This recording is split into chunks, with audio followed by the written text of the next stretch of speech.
What's up, ladies and gentlemen, my name is Paddy and welcome to another piece of Black Ops 2 coverage. I got the game early, so I'm hopefully going to be giving you a more in-depth look or opinion on certain things than I would have if I had got the game at midnight like most of you. So, today we're going to be talking about zombies, one of my favorite things. If you've been following this channel for, I don't know, a year I'd say, you've probably seen a lot of zombies. It's something I put in the background to a lot of my commentaries, that channel updates or life topics and stuff like that. And I also sorry about that. I also love the game mode. It's one of my favorite game modes in any game ever. It's one of those really unique concepts at the time in terms of the gameplay. Obviously, zombies is not a unique concept, but the actual gameplay was a fantastically unique concept, and they took it really far in Black Ops 1. And I thought, I'll give you a quick impression of this, because you probably haven't played the game much. I'm probably uploading this on around about midnight UK time. Alright, so, let's get things started. The maps on Black Ops 2 Zombies are quite small, I would say. First of all, I thought this was because they're meant to be played in transit. I was wrong. Because Nuketown Zombies is also quite a small map. But I don't think that's necessarily a bad thing. I mean, you hear that and you're like, they regressed.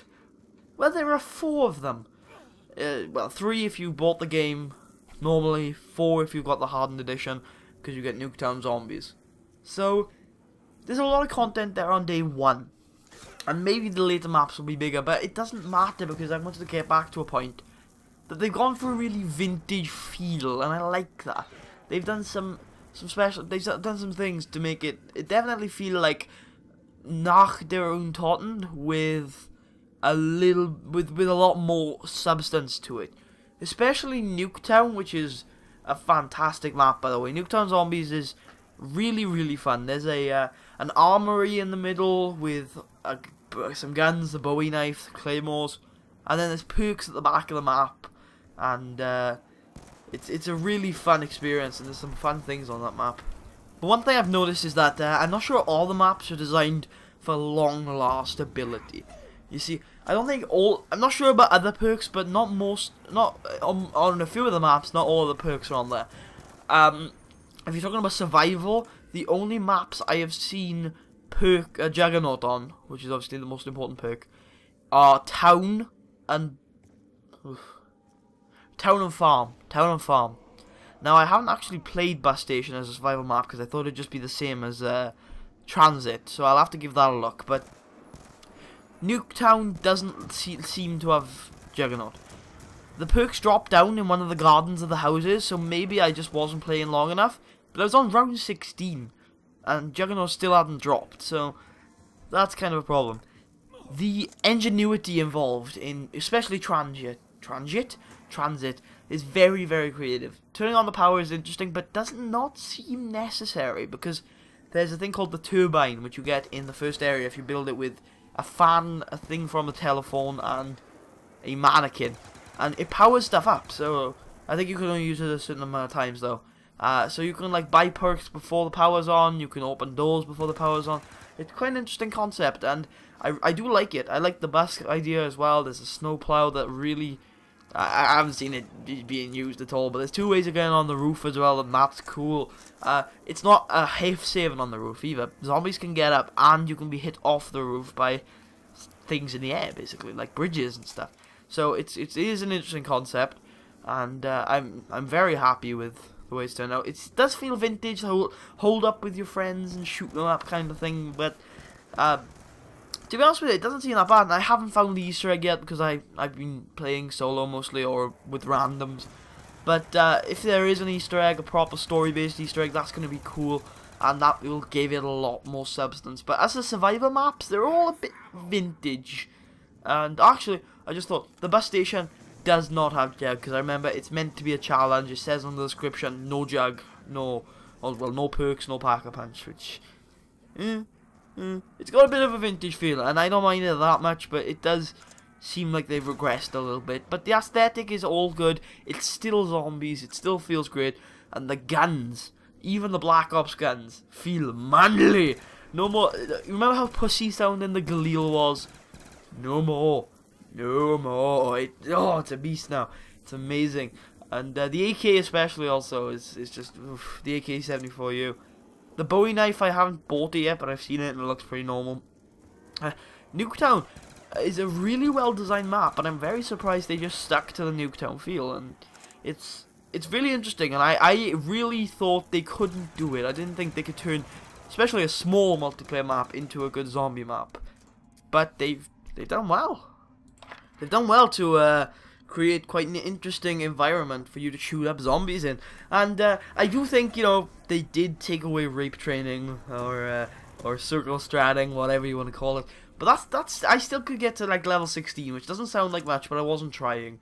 And zombies is meant to be like this mindless thing for me, where you just have it on when you're doing other things. And I don't know. Usually I probably like this to probably to some non-UK people, and even to most of the UK, this sounds stupid, but I usually just put it on when I'm watching the football, to be honest with you, because I can watch the football and have one eye on the zombies. When I was playing, like, I usually play Ascension because you can get around like 40, 50 on that without really paying too much attention, because there's the circle of death.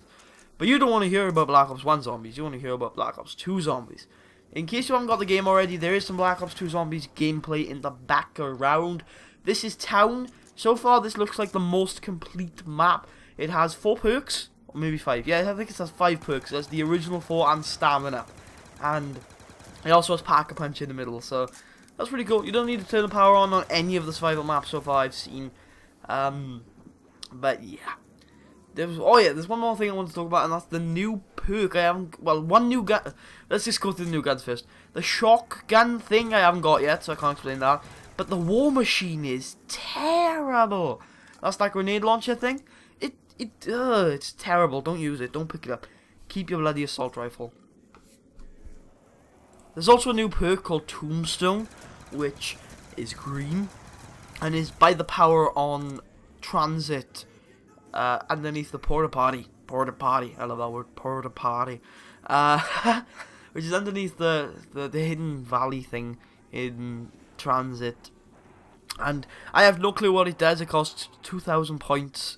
Alright, this is what my theory is, because when I saw a tombstone on, like, there was a glowing, like a power-up thing, but it was a tombstone, and I think it might be a way to revive yourself in multiplayer, because I went down and I saw the tombstone and I was crawling towards it, and I was thinking, if I pick up this tombstone, am I going to get revived? But I didn't get to find out because my teammates died on me before I could get to her.